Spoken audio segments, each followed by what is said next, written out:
репертуар. Цветков, ти ли си, бе? Аз съм, кажи.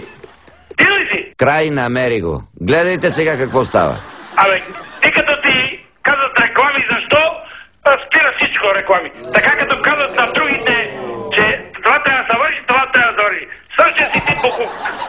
Защо слушаш началници да си казват реклами и ти спираш всякакво предаване? А? Маймуно мръсна! Ти колко си долен? Въшко такава! Да, бе! Значи, правителството виновни, депутатите виновни, а ти, като правиш пари на твоя собственик, ти правиш пари, ти прекъсваш да правиш пари. Не знам ли, като книга, да панар такъв. Не знам ли, че ти, такива като вас се мамата на България. Оти вие, иш, не знам ли. Говедо. Оти вие смучите народа с тия реклами за тия. И не дей да смя, не дей да смя. Сама е рано такъв.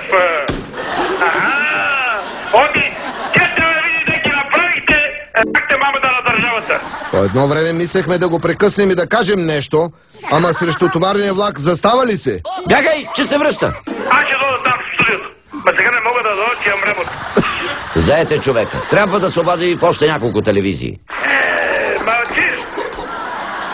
Тапанарите. А каква работа имаш? Каква работа имаш? Лъжец, манипулатор. И нищо да не разбираш. Ще замеси да ти даде работата. Така ли седиш? Така, маймуйте мръсна. Така ли седиш? Това е разликата между английския и българския хумор. Много ти благодаря. Казали го. Да видим отново някои от най-елегантните моменти. Маймуно мръсна! Ти колко си долен? Въшко такава! Не знам смей, като книга! Да панар такъв! И не дей да смя! Не дей да смя! Мълчиш! Тапанарите! Така, маймуйте мръсна! Стига